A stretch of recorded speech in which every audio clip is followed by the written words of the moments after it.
Saturday's win against Southampton marked the end of club football until after the World Cup. However, despite Liverpool not playing for another 5 weeks, we are expecting there still to be a lot of news regarding Liverpool as takeover talks are currently ongoing and the January transfer window is creeping up on us. In today's video, we provide you with firstly a takeover update and discuss the two parties that have entered talks with the club over a potential buy. We also take a look at what Virgil van Dijk has had to say with regards to Nunez, provide you with what Dortmund have said with regards to the sale of Jude Bellingham, and then finally take a look at what Liverpool players will be involved in the World Cup and how it compares to other Premier League sides. There is so much to cover in today's video.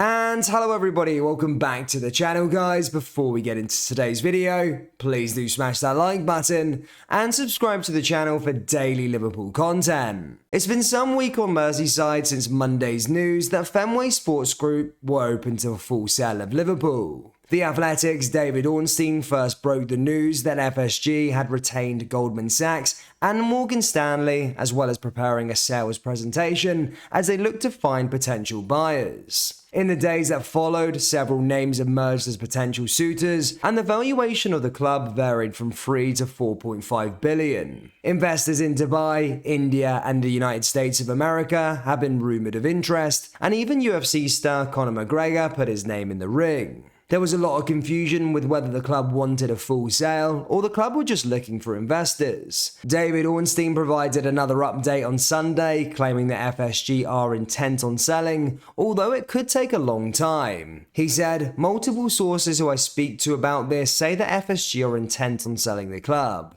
which could have major ramifications for Jurgen Klopp, the team, and many questions for the fans who will want to know where they are going."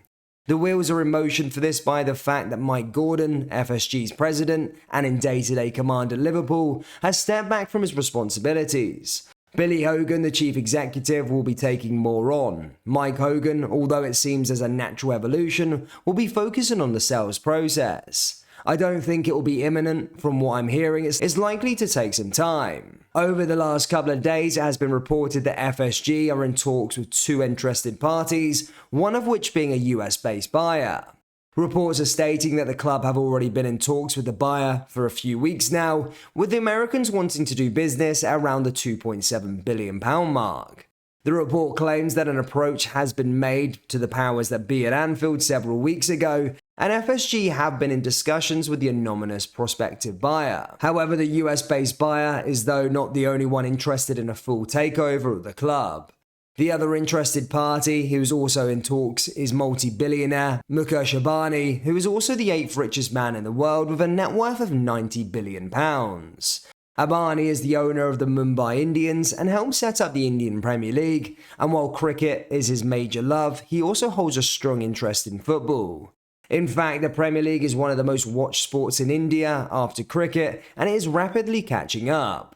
We are just at the start of this process, and I do expect there to be a lot of twists and turns over the next couple of weeks and months, but at the time of recording, these two parties have entered official talks with the club.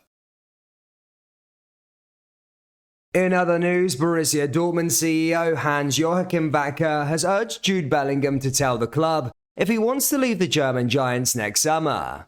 Wacker has revealed that he and the midfielder will hold talks after the World Cup in January, as Liverpool and several other clubs are circling.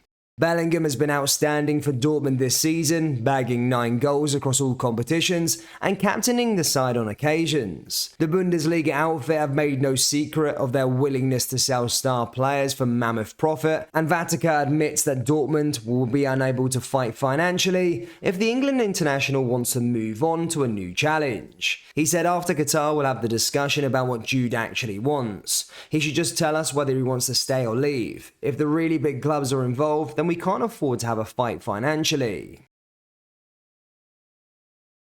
Liverpool defender Virgil van Dijk believes that Nunez is impressed with the way he has made light of the burden of his price tag to become a key part to this team.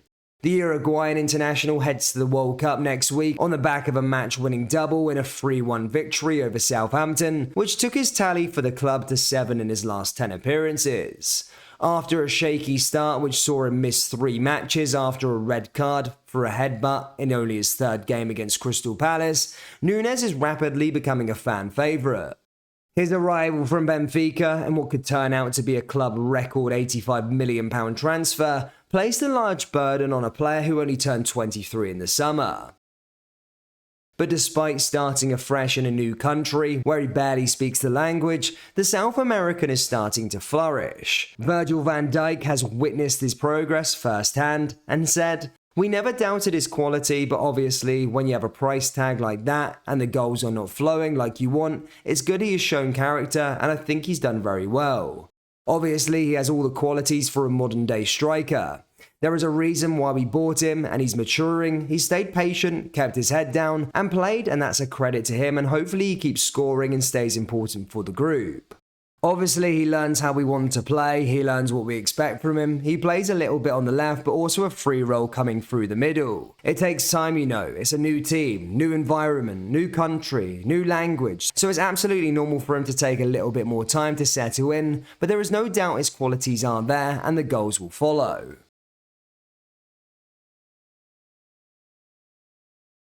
The World Cup starts a week today and there's going to be 7 Liverpool players involved in the competition.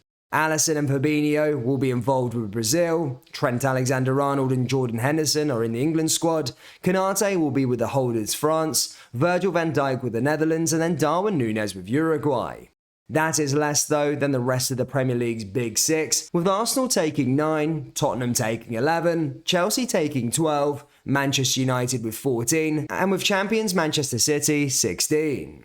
That could have ramifications when Liverpool face Pep Guardiola's side in the Carabao Cup 4th round on Thursday, December 22nd, with the Reds potentially in a position to name a stronger side than their counterparts, depending on which players play in the latter stages of the tournament.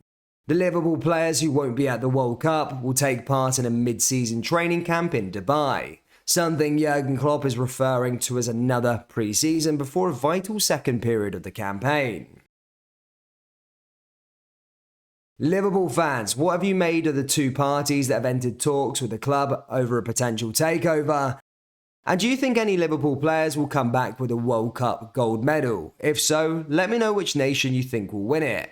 That brings us to the end of today's video. Please do smash that like button and subscribe to the channel for daily Liverpool content. Thank you, and I'll see you all next time. Take care. Peace.